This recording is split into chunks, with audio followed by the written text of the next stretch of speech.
So we often like to start the conversation honoring the wonderful and great leader, Grace Lee Boggs, who was a visionary who passed a few years ago out of Detroit, who in really rooting us in a core understanding of who we are and what time we're live on, she would ask us, what time is it in the clock of the world? And there are obviously many ways to answer this question, but one shorthand is to frame it as we happen to be alive at a moment where the defense of home, the reclaiming of home, the returning of into a right relationship with home is the core political struggle of our times, especially in a moment where hyper-individualism has brought on, this new wave of fascism that we're all contending with, and rooting ourselves in an understanding of how life actually works on our planet, and that life is rooted in relationship.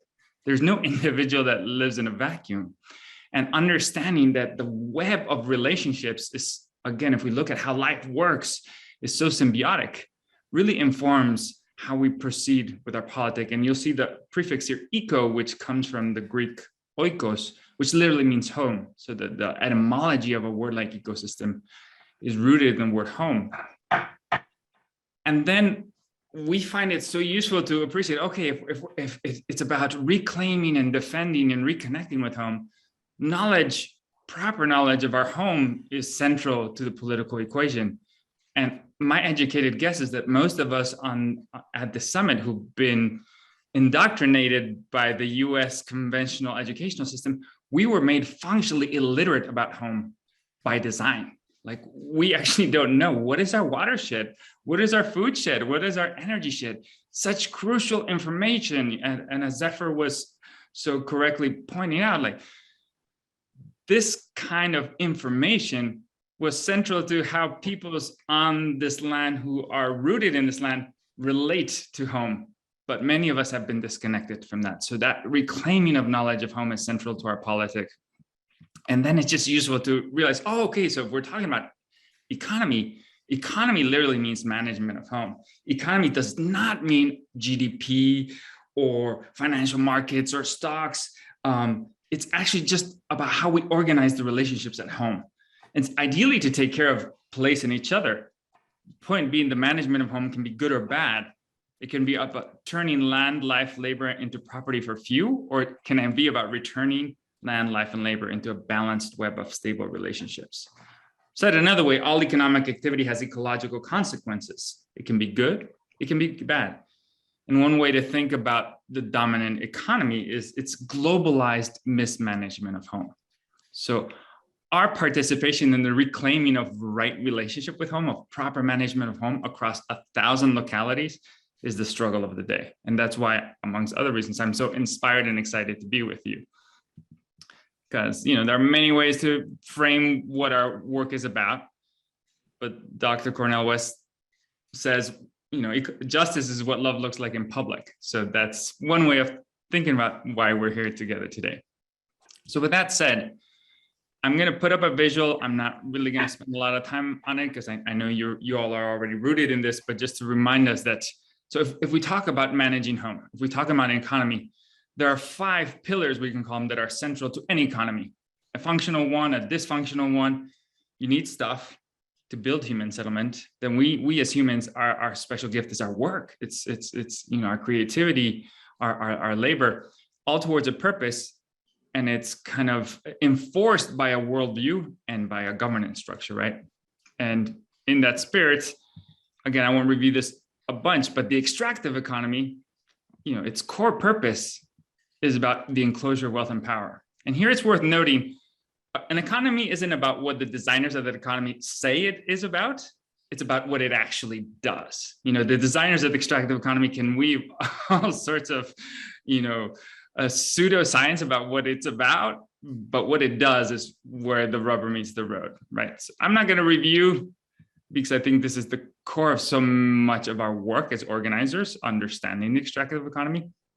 But if what we're trying to do is rebuild and reinvigorate local living, linked, loving economies, or in short form, regenerative economies, we all understand that if it's rooted in a worldview that's around sacredness and caring, towards the well-being of all living beings, then how we harvest life sources is a regenerative relationship. How we deploy our work is about consent and cooperation and care. And then governance is about collective self-determination. Sovereignty is at the center of any regenerative economy, right? So on to like the juicy part of this work. So I think we're here to talk for the next 2 days and to discuss and learn from each other around like, okay, so how do we get from here to there? And I just want to acknowledge the transition in so many ways is about navigating contradictions. So we're up against this very entrenched system with tremendous power leverages, and negotiating the day-to-day of our strategies is complicated. So I just really want to honor that we're all making very difficult collective decision-making all the time. And that said, the first, I think, core concept that I really want to invite us to root our conversation is that all of our work to achieve a just transition should be both visionary and oppositional at the same time. We need to be both stopping the bad that is literally killing our communities while we build the new. And the poetics we use for this is what you feed grows. Why is this important? Because so many of us have been spending the bulk of our adult lives, and some of us our childhoods, resisting, which is necessary. It's central to our work. But if all we do is fight what we don't want, we'll learn to love the fight and only have longing for our vision. And longing isn't good enough. And I know Rosalinda will give examples, and Triana as well, of when we organize ourselves to apply our labor to meet our needs, to build the world we want, the people around us then can actually see and smell and taste the world as it should be. And we are inspired to a whole other level to fight for our dreams if they are real. So that's why this first premise is so central to a just transition.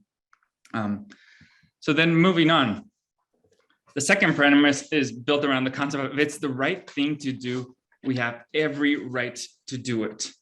So if we understand that the purpose of an extractive economy is to enclose wealth and power, we have to challenge the rules that enforce enclosure, because rulers make the rules, right? So we need to make rules that break the rules. One way to think about it is we need to practice civil disobedience at the scale of governance. Or, another fancy way of saying it is we need to provoke a crisis of jurisdiction. They can tell us, oh, it's illegal to govern land communally. And we can, if we start doing it and say like, well, we're doing it, it doesn't matter if it's legal or not, it's moral and ethical. And we're actually going to now start codifying the law in our favor. We're doing what's right, if that's making sense. And I just want to root us in one quick example of this happening in real time, just to give expression to the dynamism that is playing out in so many places around the continent. So this person is Frank Bebo, and he's a treaty rights attorney for the White Earth First Nation in Minnesota. And he, representing many folks, is suing the state's Department of Natural Resources on behalf of tribal members, Line 3 protesters, and most interestingly, on behalf of Manumin, which is wild rice. What they are putting forth is a new paradigm, new in a U.S. Dominant context, old by people rooted in place for thousands of years, putting forth a rights of Mother Earth paradigm, or some call it new economic rights. So in August of this year, an action was filed in the tribal court of the White Earth Band of Ojibwe in Minnesota. The White Earth Band of Ojibwe and several tribal members put it forth to stop the state of Minnesota from allowing the Enbridge Corporation to use 5 billion gallons of water for the construction of the oil pipeline known as Line 3. What's fascinating about this is the first case brought in a tribal court to enforce the rights of nature, and the first rights of nature case brought to enforce treaty guarantees.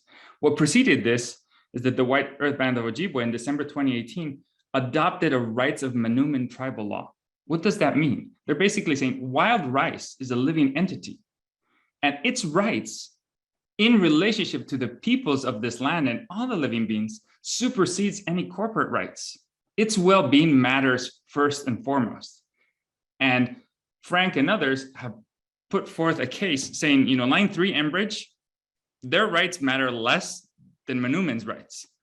So this is fascinating. And my point here isn't to say, so our battle is in the courts. My point is to say that this is one of a multi-tiered strategy, very linked to the direct actions that have been happening at line 3, saying, let us create a whole new paradigm within the legal structure that we're operating in that puts forth the rights of all living beings. And this concept of the rights of Mother Earth is growing across our communities. So again, I just wanted to give you one example.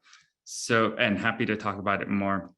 So moving on to the third premise, which is, if we are not prepared to govern, we are not prepared to win. And you'll see this arrow, which is implying more often than not, the smaller we go in the scale, the stronger we have as leverage as frontline communities. And the farther up you go the chain of command, the more they're using their power over us. And we have so many examples of what it means to govern. Like the Black Panther Party for Self-Defense is an excellent example in our context of folks saying, this government not only doesn't represent us, it's killing us, literally. It has a plan to destroy us. And the creation of 50 plus self-help programs is an expression of saying, we are gonna govern ourselves in a dignified way. That's the way forth. We at Movement Generation also take tremendous inspiration from the landless workers movement in Brazil. A lot of our learning comes from examples like they. What do? They're a network. They have representation in every state in Brazil. And they literally identify idle land owned by big landowners, occupy that land, make it productive, and then use this to claim the right to contest the title and say, this land now belongs to the people because we're putting it to good use. And then have a whole governance structure. They build schools, they build all sorts of day-to-day governance on that land. So just, again, trying to illustrate what it means. And I think you'll have such dynamic examples in the state of Washington where this is playing out.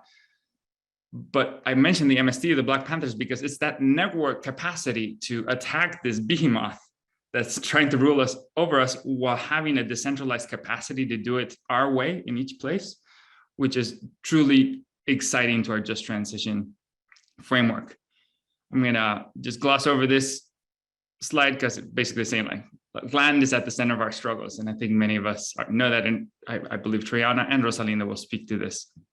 But moving quickly, just the last 2 slides.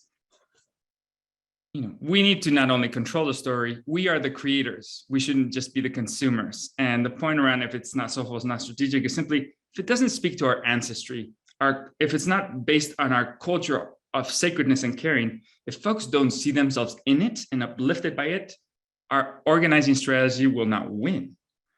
We need to see our organizing not as a burden, but as a benefit, which brings me back to the build the new while stop the bad, right? We must meet our people's need for spiritual uplift. And there are so many beautiful ways to create story in this way, but it's just a reminder that that should be at the center. And then finally, we need capital to make this happen. We need to literally starve and stop what they're doing and feed and grow what we're doing. So having an organizing strategy that is really speaking to folks who control capital, but who are also antsy about the state of our world and say like, that land or that wealth that you own materially is stolen land and labor. So return it to the commons. And I'm excited that in the last 5-10 years, there's actually been tremendous movement. There's critical mass within sectors of philanthropy who are coming over to our politics. So it feels important to name that as part. And we don't need the 10 trillion that they have in the financial markets because it's all speculation. But if we can break off 5, 10, 20 billion over the course of the next years, it's game on for us. And these are just illustrations, but we can get to that later if time permits, of just how that capital is being deployed in a non-extractive fashion. We've built many financial vehicles to take control of this wealth and govern it in the commons. So I'll land with, I love this quote. Che Guevara said, "Be realistic, demand the impossible. Let us not let them tell us what is and isn't politically feasible. We don't know if something is feasible until we try it." And again, that's where I'm just excited to hear the stories that are about to come, because there are many examples of, they tell us we can't. Maybe we try it the first time, it doesn't work, but then the second, third time it works, and suddenly it has become feasible. And if we tell our kindergartners and first graders to share and care, the least we can do is hold each other accountable to the same premises.